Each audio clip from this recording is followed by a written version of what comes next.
Assalamualaikum warahmatullahi wabarakatuh. Alhamdulillahilladzi khalaqaz zawjaini dzakara wal untha wa ja'ala bainahuma mawaddatan wa rahmah. Wassalatu wassalamu ala sayyidina Muhammadinil Mustafa wa ala alihi wa man ihtida bihudah. Amma ba'du. Wonten ngarsanipun para alim ulama ingkang tansah setuhu kinabekten dumateng para sesepuh bini sepuh dalah sesepuh ingkang setuhu kinabekten dumateng para bapak saha ibu dalah satriya panganban pangembating praja satriya ning nagari ingkang tansah kinurmatan dumateng ngarsanipun Bapak Bagio Santoso minangka Kepala Desa Sabta Mulia. Dumateng Bapak Edi Susanto, Kepala Dusun Purwobakti. Dumateng Bapak Ketua RT Kalih saha setunggal Jalan Garuda. Dumateng Bapak Supriyanto sak keluarga agung. Dumateng Bapak Sagino saha Ibu dalah penderek pengantin sarimbit saking telatah Desa Damai Makmur. Para bapak saha ibu ingkang tansah kinurmatan. Saderengipun sumangga kita ngaturaken puji syukur wonten ngarsa dalem Gusti kang hakarya jagat non linggih Gusti Allah Subhanahu wa taala ingkang sampun paring mapinten-pinten kenikmatan nggih menika nikmat iman nikmat sehat sehingga kita sami saged makempal manunggal wonten pawiwahan punika kanthi boten wonten alangan satunggal baya punapa. Salawat saha salam mugi katur dumateng Kanjeng Nabi Muhammad sallallahu alaihi wasallam ingkang tansah kita antu-antu syafaatipun wiwit teng donya dumugi ing akhirat sak mangke.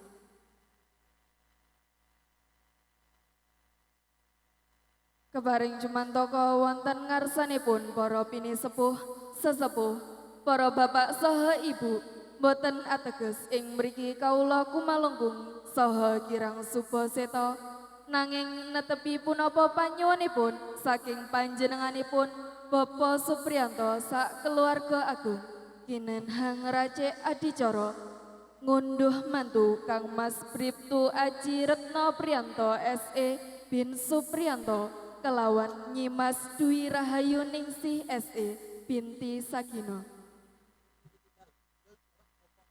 Para bapak saha ibu ingkang tansah kinurmatan. Kegandengan wekdal sampun sawetawis siang pramila adicara punika dipun wiwiti. Hanamung sakderengipun kaula waosaken rantaman adicara ing wekdal punika. Adicara ingkang sepindah nggih punika pambuka. Adicara ingkang kaping kalih kumandange wahyu ilahi. Adicara ingkang kaping 3 atur pambagya harja.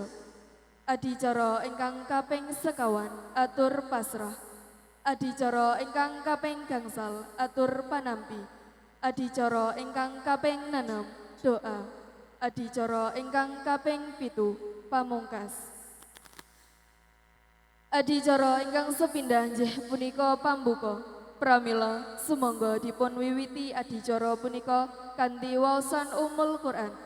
Liridwaillahi wa li syafaati Rasulillah sallallahu alaihi wasallam. Al-Fatihah.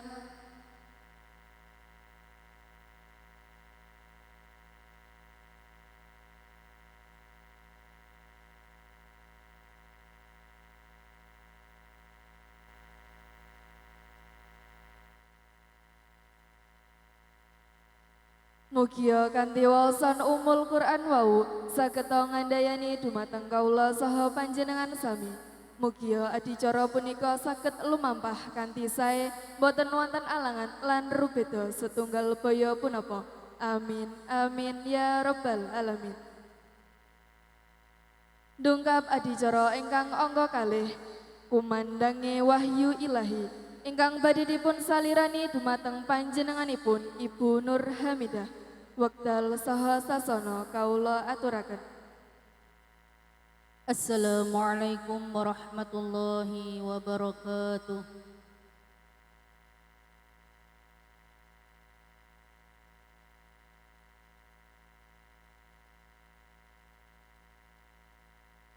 A'udzu billahi minasy syaithanir rajim.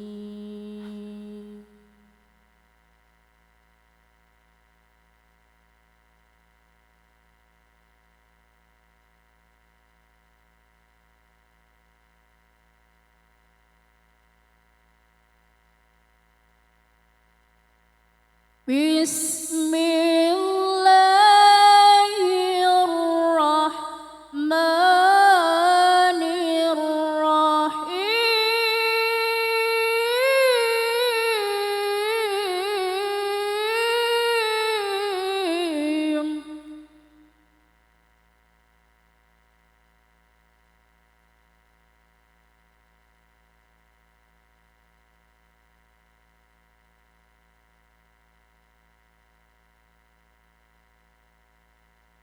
Ya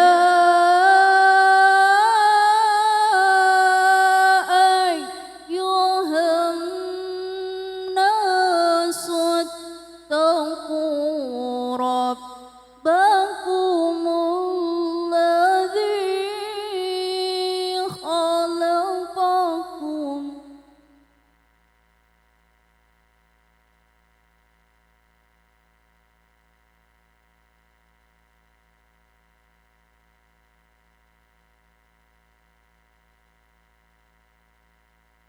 الذي خلقكم من نفس واحدة وخلق منها زوجها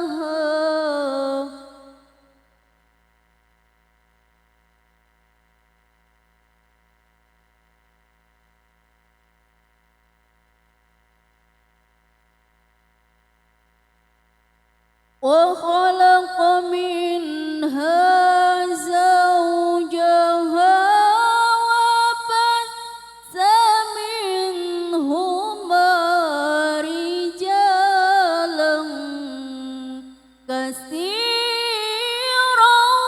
ونساء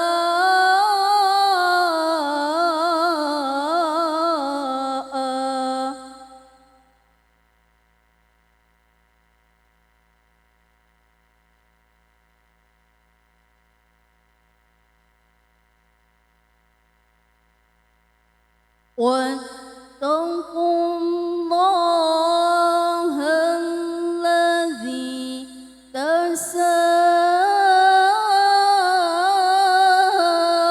تساءلون به والأرحام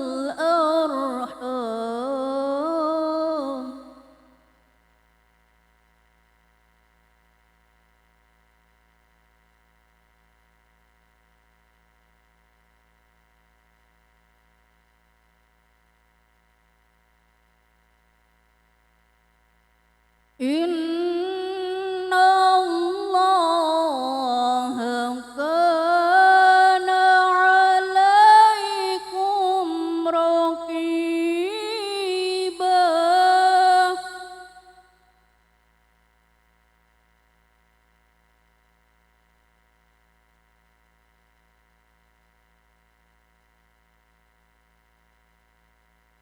إن الله كان عليكم رقيبا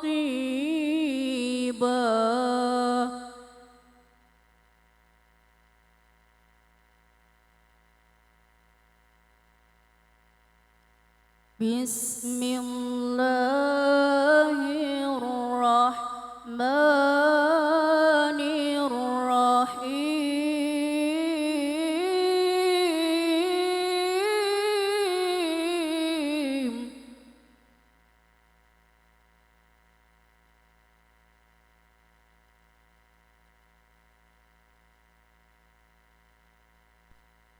ومن آياته أن خلق لكم من أنفسكم أزواجا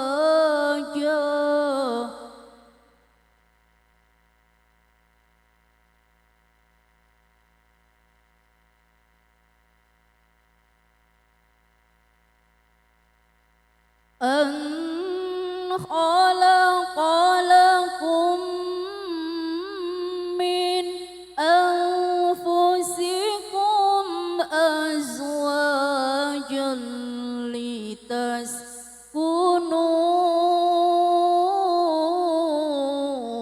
إليها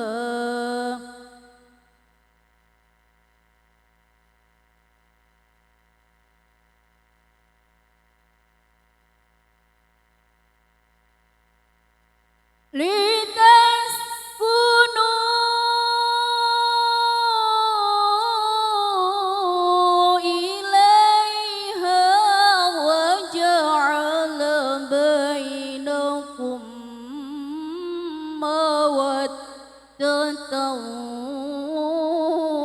ورحمة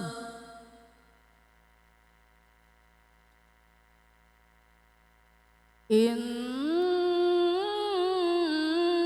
في ذلك لآيات لقوم يتفكرون صدق الله العظيم. Wassalamualaikum warahmatullahi wabarakatuh. Matur nembah nuwun. Mugia kanthi waosan Ummul Quran wau sageta ngandayani dumateng kawula saha panjenengan sami. Ndungkap adicara ingkang angka 3 atur pambagya harja dumateng panjenenganipun Bapak Kasmuri wekdal saha sasana kawula aturaken sak cekapipun. Sumangga. Assalamualaikum warahmatullahi wabarakatuh. Bismillahirrahmanirrahim. Alhamdulillahilladzi khalaqas samawati wal ard wa ja'alana dzulumati wan nur. Tsumma alladzina kafaru bi rabbihim ya'dilun. Asyhadu an la ilaha illallah wa ashhadu anna Muhammadar Rasulullah. Allahumma sholli ala sayyidina Muhammad wa ala alihi wa sahbihi ajma'in, amma ba'du. Winantu sagunging kinurmatan wonten ngarsanipun para sesepuh pinisepuh kakung sawana putri ingkang tansah kalubekteni lan ugi kalumulyakaken langkung-langkung dumateng para alim, para ulama, para kiai, para ustad, para ustadzah ingkang rinten dalu tansah sumanding kitab wahyuning ilahi sadayanipun ingkang tansah kula ta'zimi lan ugi kawula mulyakaken para pengebatin projo. Panjenenganipun Bapak Camat, Bapak Kepala Desa, Bapak Kepala Dusun, Bapak Ketua RT dan Bapak BPD ingkang tansah kula hormati lan ugi kula mulyakaken keluarga besan. Panjenenganipun Bapak Sagino dalah Ibu sak pangombyongipun nun inggih tansah kula nderekaken ngunjukaken raos puja lan puji syukur wonten ngarsa dalem Allah Subhanahu wa taala karana sih welas wilasa mewah barokah rumantah dumateng para rawuh sedaya dalasan kawula katiti ing kalodhan menika kita sedaya tasih saged mekempal manunggal silaturahim hadir wonten dalemipun Bapak Supriyanto mriki Sak perlu nderek-nderek mengestreni wontenipun acara pasrah lan penampi pinang pangatan kalih wonten ing kalodhan menika kanthi widodho rahayu kalis ing nirsambikala boten manggihi alangan setunggal kaya punapa. Shalawat saha salamipun Allah Subhanahu wa taala mugi tasah katur kunjuk wonten ngarsa junjungan kita Nabi Agung Muhammad sallallahu alaihi wasallam. Beliaulah ingkang sampun bekta umatipun saking zaman jahiliyah menuju zaman ingkang Islamiyah. Ing pangestu saha pandonga. Mugi-mugi mawon kula lan para rawuh sedaya katetepan dados umatipun beliau, umat ingkang dipun akui beliau sehingga saking donya punika langkung-langkung bensin wonten ing dinten yaumil kiamah pikantos sahabatipun saking panjenenganipun Nabi Agung Muhammad sallallahu alaihi wasallam.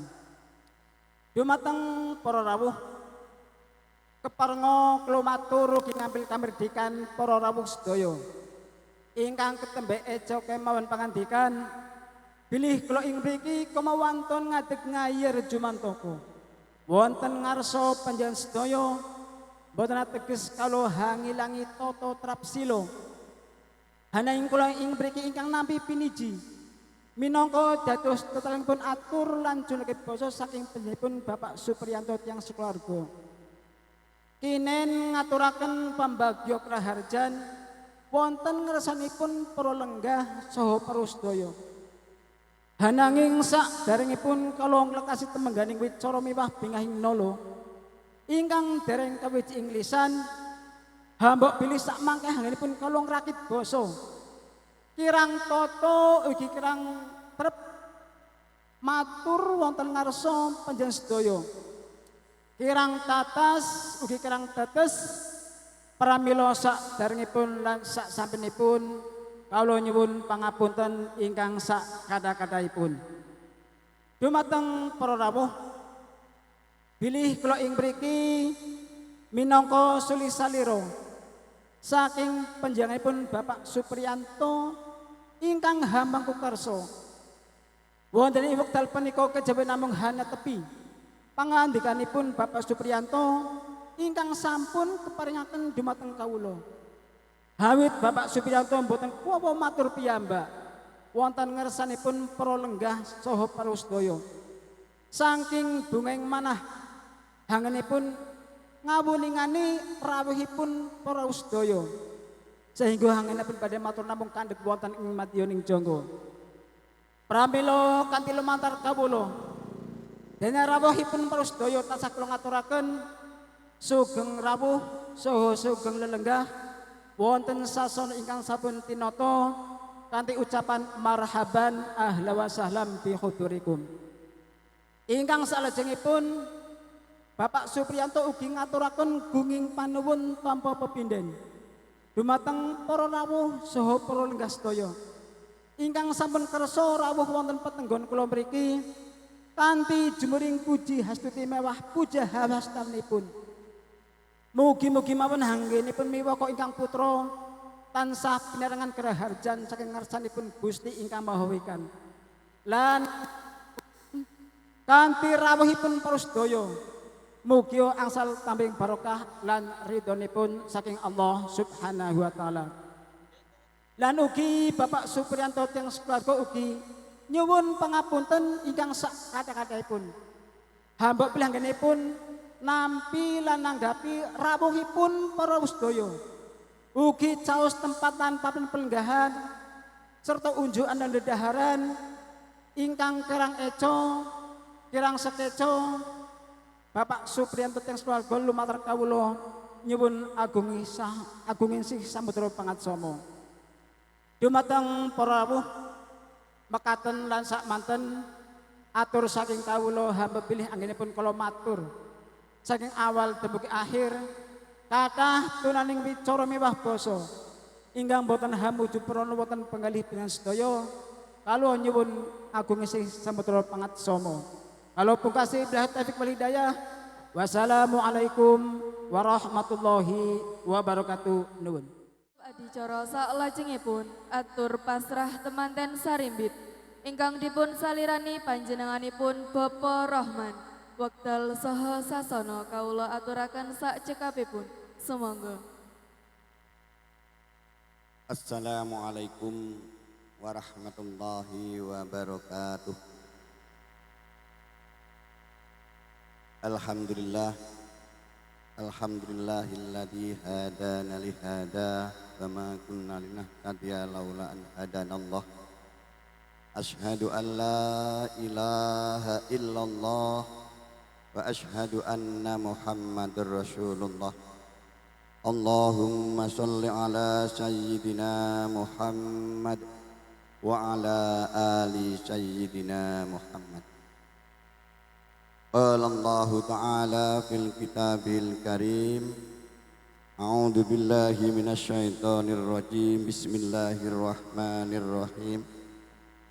Wa min ayatihi an khalaqa lakum min anfusikum azwajan litaskunu ilaiha wa ja'ala bainakum mawaddatan wa rahmah.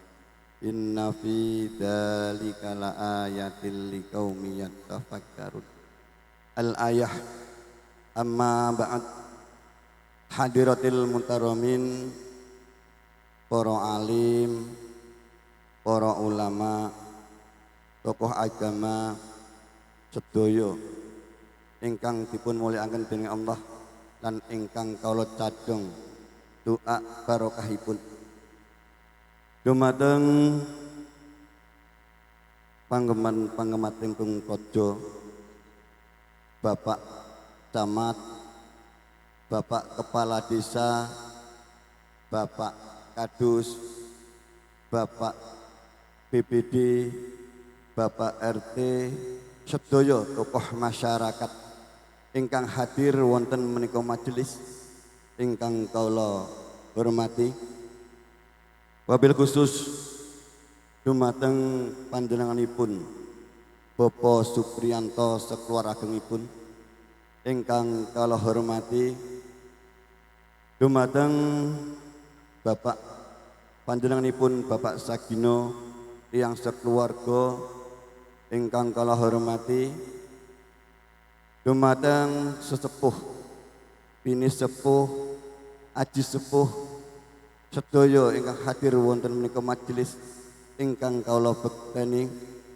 Dumateng bapak-bapak, ibu-ibu sedaya ingkang kawula hormati.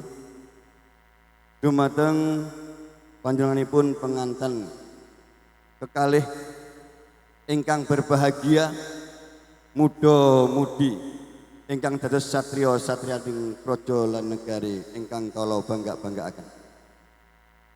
Langkung rumiyin sumangga kesarengan tansah manjataken puji sarta syukur wonten ngarsa Allah Subhanahu wa taala ingkang sampun maringi pinten kenikmatan, rahmat, taufik, hidayah saha inayahipun sehingga ngantos detik enjang punika kita saged sesarengan makempal wonten menika acara inggih menika acara walimatul urus kanthi boten wonten alangan setunggal pun napa. Sumangga nikmat ingkang sampun diparingaken dumateng kita sedaya kita syukuri sesarengan kanthi maos kalimat hamdalah alhamdulillahirabbil alamin. Dumateng para pinenggah sedaya ingkang kawula hormati, ing mriki kawula sak keluarga Bapak Sagino sak keluarga jengkar saking unit 9 Jalan Jeruni dumugi wonten menika majelis sepindah panjenenganipun Bapak Sagino sak keluarga ngaturaken saklam taklimipun wabil khusus dumateng panjenenganipun Bapak Supriyanto lumeber dumateng sesepuh bini sepuh bapak-bapak sedaya wonten jalur menika kanthi ucapan assalamualaikum warahmatullahi wabarakatuh. Selajengipun Bapak Sagino jengkar wonten saking panggenan wonten menika majelis sepindah inggih menika niat saking griya inggih menika silaturahmi dumateng panjenengan Bapak Supriyanto tuwi sesepuh pinisepuh bapak-bapak sedaya, ibu-ibu ingkang wonten menika majelis. Mugi-mugi kanthi silaturahminipun kawula sak keluarga saged ndadosaken kiyatipun saged nandosaken caketipun anggene seduluran antawasipun keluarga Unisongo kalian keluarga unit 7. Dumateng para pilenggah sedaya ingkang kula hormati, ing mriki kawula netepi punapa ingkang sampun dipun amanahaken dumateng kawula sak keluarga dinten ingkang sampun kepengker bilih dinten menika Kemis kawula sak keluarga dipun aturi dengkar saking unit 9 dumugi wonten panggenan kabureh ngantaraken putra putri kawula. Anamung saderengipun kawula pasrahaken kawula nyuwun ngapunten ingkang kathah khususipun dumateng Bapak Supriyanto. Keranten kala dinten ingkang kapun kepengker dipun aturi jam 09.00 dugi mriki, Pak. Ananging kawula sak keluarga mboten saged nepati janjinipun. Estu bilih persiapanipun sampun mulai enjing, Pak. Nanging niki kebuatan kok pripun nggih? Wau enten kesalahan sekedhik keranten anak kawula menika saking gangune le beto kathok. Dados ngenteni ngapunten. Mengke Pak kula pun kula sanjakaken. Engko nak kowe nak kan kono kok seneni sampean tanggung jawab, Pak. Nggih, ngoten. Dados ngantosi ngangge kathok niku dangu banget. Menika saking keluarga kawula kepidah malih nyuwun ngapunten ingkang kathah bilih kawula sak keluarga mboten saged nepati janji kawula. Dumateng para pilenggah sedaya ingkang kula hormati. Bilih rembakan ingkang sampun kepengker dinten Kemis punika kawula kan masrahaken.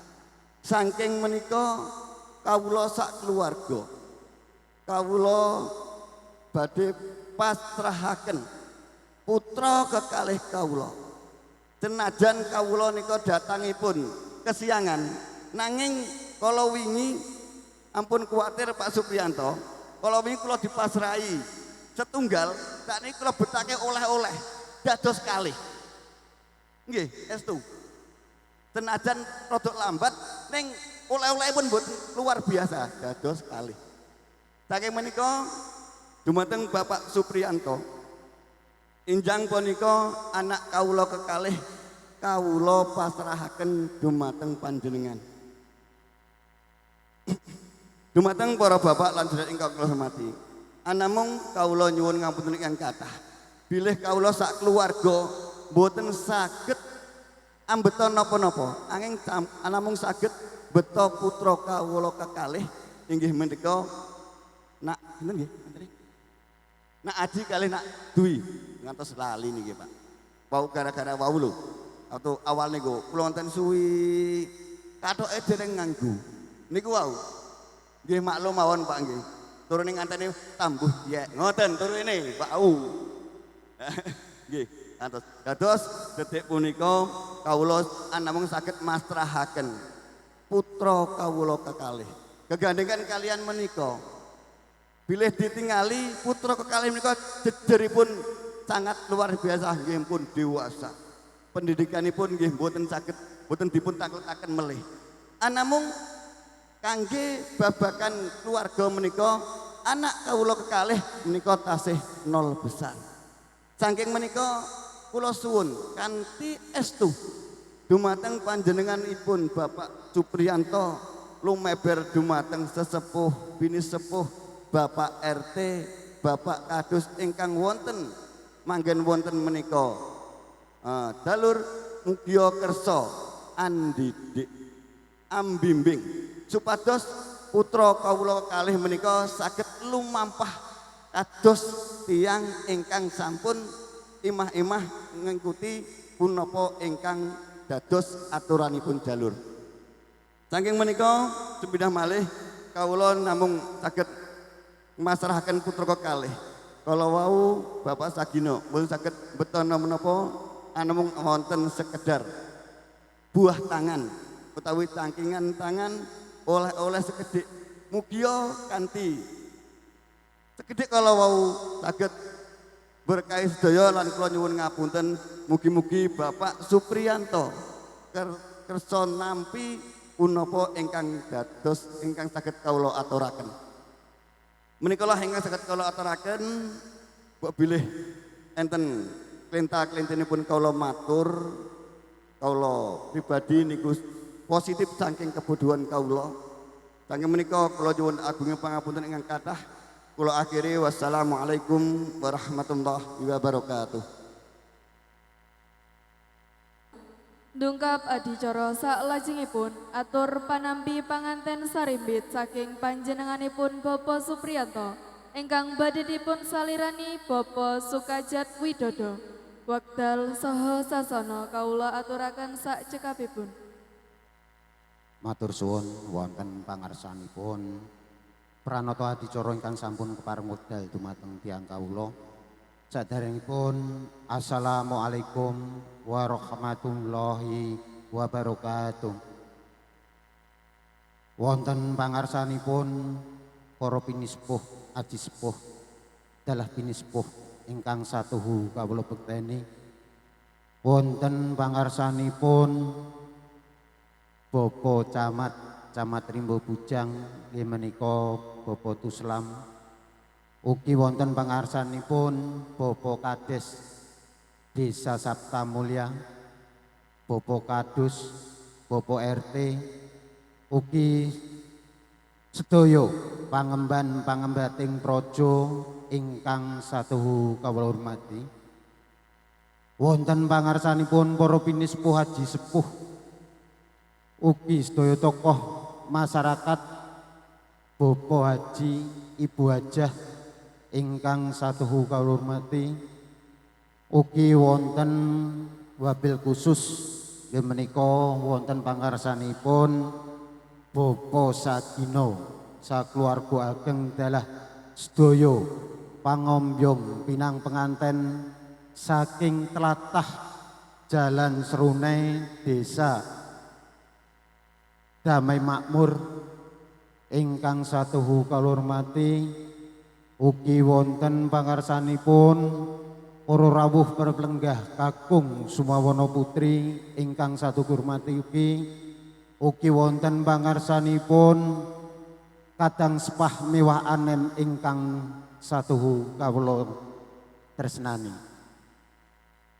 Sepindah sumangga kula lan panjenengan sareng-sareng kawula dherekaken muja muji syukur wonten ngarsanipun Allah Subhanahu wa taala ingkang wonten enjang punika sampun maringi pinten-pinten rahmat saha nikmat dumateng kula lan panjenengan sami menika ingkang arupi nikmat sehat saengga kula lan panjenengan sami waget makempal wonten dalemipun Bapak Supriyanto sakeluarga ageng menika wonten adicara walimatul aurus utawi acara walimatul boyong.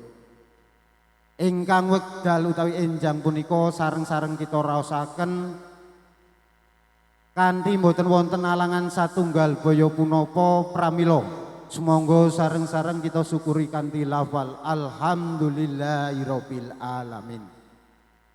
Ugi mboten kesupen selawat kairing salam tansah kita arahaken dumateng roh junjungan kita Nabi Agung Nabi Muhammad sallallahu alaihi wasallam ingkang sampun beto kula lan panjenengan sami saking alam kegelapan dumugi alam ingkang terang benderang, saking alam jahiliyah dumugi alam ingkang Islamiyah. Mugi-mugi kula lan panjenengan sedaya saking donya ngantos ing humul kiamah ing samangke kula lan panjenengan sedaya pikantuk syafaatipun. Amin Allahumma amin. Wonten pangarsanipun para rawuh berplenggah ingkang sadhu kehormatan. Wonten mriki saderengipun tiyang kawula ngalajengaken atur menggah menapa ingkang dados atur tiyang kawula ing samangke. Saderengipun tiyang kawula nyuwun sih lumutring agunging samudra pangasami. Mbok bilih wonten mriki anggen tiyang kawula sampun kumawantun madeg matur wonten ngarsa panjenengan sedaya mboten ateges tiyang kawula ngirangi trap sila suba sita tiyang kawula anggenipun nderek marak sowan wonten dalemipun Bapak Supriyanto awit tiyang kawula awrat anggenipun ngemban jejibahan saking Bapak Supriyanto nggih menika ing dados talang aturipun saking Bapak Supriyanto awit Bapak Supriyanto boten kuwawi matur piyambak wonten pangarsanipun Bapak Sagino sak keluarga ageng dalah sak penderekipun awit Bapak Supriyanto saking binaing manah anggenipun nampi karawuhan Bapak Sagino sak keluarga ageng ingkang kaderekaken dumateng sedaya pangombyong pinang penganten pramila lumantar tiyang kawula ingkang kapurih matur wonten ngarsanipun para rawuh berplenggasdanipun.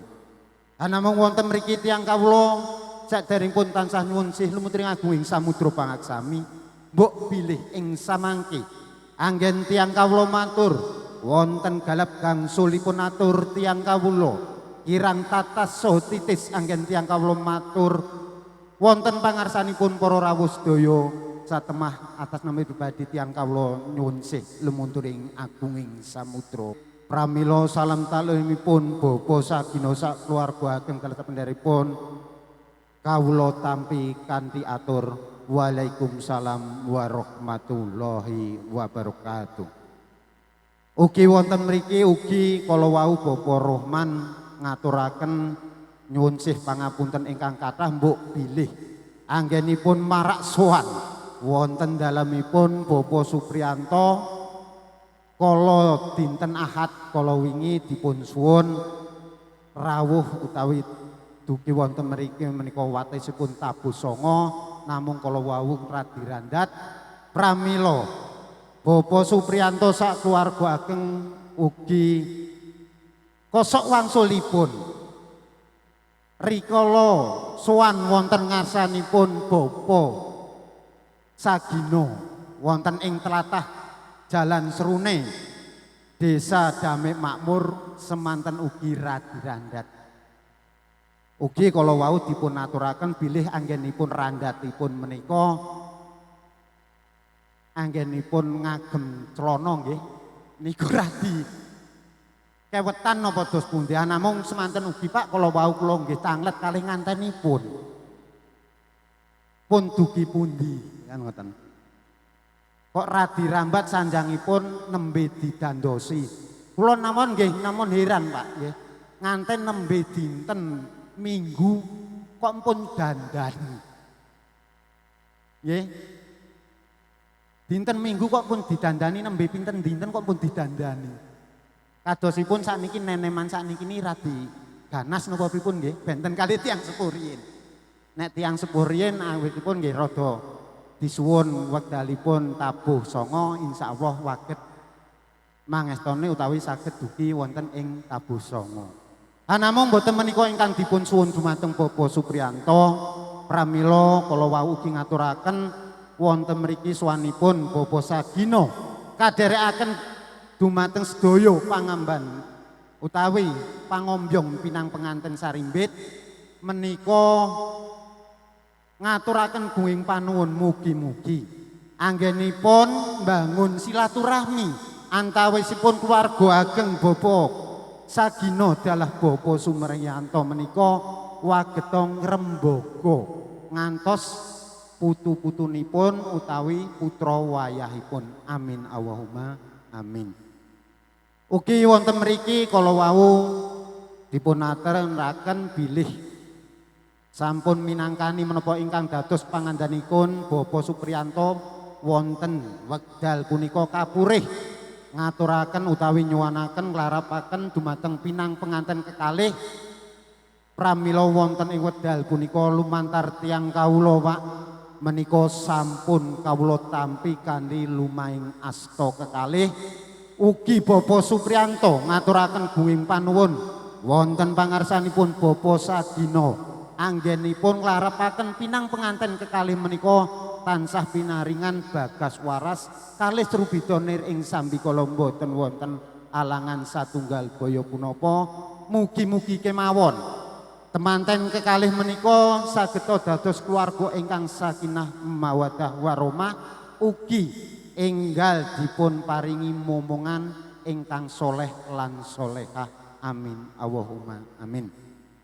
Ugi kalau wau dipun aturaken bilih pinang penganten sarimbit menika nek dedeg piadekipun radi gagah nggih wong pakatipun mawon pun Bribtu Aji Retno Priyanto SE kalian Diahayu Dwi Rahayu Ningsih SE.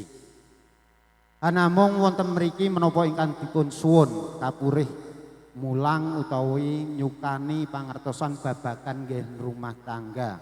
Insyaallah Pak menapa ingkang dados panyuwunipun saking bapa sagina sak keluarga ageng Bapak Supriyanto sak keluarga ageng dalasan sedaya warga masyarakat wonten ing tlatah Jalan Garuda setunggal RT kalih mriki sak gaduk-gadukipun sak saged-sagedipun mbok pilih ing samangke putra kekalih utawi temanten kekalih menika wonten ing tlatah Jalan Garuda badhe dipun sukani ngertos dos pundi anggenipun hidup bermasyarakat utawi tenggen lingkungan kagem kegiatan teng lingkungan utawi pesrawungan wonten lingkungan insyaallah menika Bapak Supriyanto dalasan sedaya warga masyarakat wonten ing tlatah Jalan Garuda setunggal RT kalih mriki menapa ingkang dados panyuwunipun waget dipun sembadani semanten ugi mbok pilih temanten kekalih utawi anak kula nggih menika aji ing samangke wonten ing tlatah Dalan Serone babagan yen pesrawungan utawi sedayanipun kula sumanggaaken wonten pangarsanipun bapa sagina ugi wonten pangarsanipun para pinisepuh aji sepuh dalasan sedaya pangemban pangembetaning praja wonten ing tlatah Jalan Serone Desa Damai Makmur. Atas nami pribadi tiang kawula tansah nyuwun luput ring agung ing samudra mbok bilih anggen tiang kawula ngrakit basa lan ukara tiang kawula menika kirang tatas so titis kawula tansah nyuwun sih lumunturing agung ing samudra pangasami wasana cekap semanten atur tiang kawula sepindah malih tiang kawula nyuwun agungi pangapunten kawula akhiri wabillahi taufik wal hidayah wassalamualaikum warahmatullahi wabarakatuh. Wekdal sapanggenan kawula aturaken dumateng pranata adicara nuwun. Para bapak saha ibu ingkang tansah kinurmatan. Ndungkap adicara saklajengipun inggih punika doa ingkang badhe dipun asta panjenenganipun Ustadz Wahyuri. Wekdal saha sasana kawula aturaken. Assalamualaikum warahmatullahi wabarakatuh. A'udzu billahi minasy syaithanir rajim. Bismillahirrahmanirrahim. Allahumma shalli ala sayyidina Muhammad wa ala ali sayyidina Muhammad. Sallim radhiyallahu tabaraka rabbana wa ta'ala an kulli sahabati rasulina ajma'in. Alhamdulillahi rabbil alamin. Hamdan syakirin, hamdan aimin, hamdan yuwafi ni'amahu yukafi'u mazidah. Ya Rabbana lakal hamdu kama yanbaghi li jalali wajhika wa 'azimi sultanik. Allahumma salli ala sayyidina Muhammad wa ala ali sayyidina Muhammad salatan tunjina biha min jami'il ahwali wal afat wa taqdilana biha jami'al hajat wa tutahhiruna biha min jami'is sayyi'at wa tarfa'una biha indaka 'ala darajat wa tuballighuna biha aqsal ghayat min jami'il khairati fil hayati wa ba'dal mamat. Rabbana taqabbal minna innaka antas sami'ul alim wa tub 'alaina innaka antat tawwabur rahim. Rabbana iftah bainana wa baina qaumina bil haqqi wa anta khairul fatihin. Allahumma ighfir lana dzunubana wa kaffir 'anna sayyi'atina wa tawaffana mal abrar. Allahumma alif baina Bribtu Aji Retno Priyanto bin Supriyanto wa bena Dwi Rahayu Ningsih binti Bapak Sakinah kama alafta bena Adam wa Hawa alaihi wassalam wa alif bainahuma kama alafta bena Ibrahim wa Sauda alaihi wassalam وألف بينهما كما ألفت بين موسى وصفور عليهما السلام وألف بينهما كما ألفت بين سيدنا محمد صلى الله عليه وسلم وخديجة الكبرى وألف بينهما كما ألفت بين علي كرم الله وجهه وفاطمة الزهراء البتول بنت سيدنا الرسول وبارك أرزاقهما وذريتهما في خير برحمتك يا أرحم الراحمين ربنا هب لنا من أزواجنا وذريتنا قرة أعين واجعل المتقين إماما اللهم سلمنا والمسلمين اللهم سلمنا والمسلمين اللهم سلمنا والمسلمين من آفات الدنيا وعذاب الآخرة ربنا آتنا في الدنيا حسنة وفي الآخرة حسنة وقنا عذاب النار وصلى الله على سيدنا محمد وعلى آله وصحبه وسلم سبحان ربك رب العزة عما يصفون وسلام على المرسلين وآخر دعوانا أن الحمد لله رب العالمين الفاتحة أعوذ بالله من الشيطان الرجيم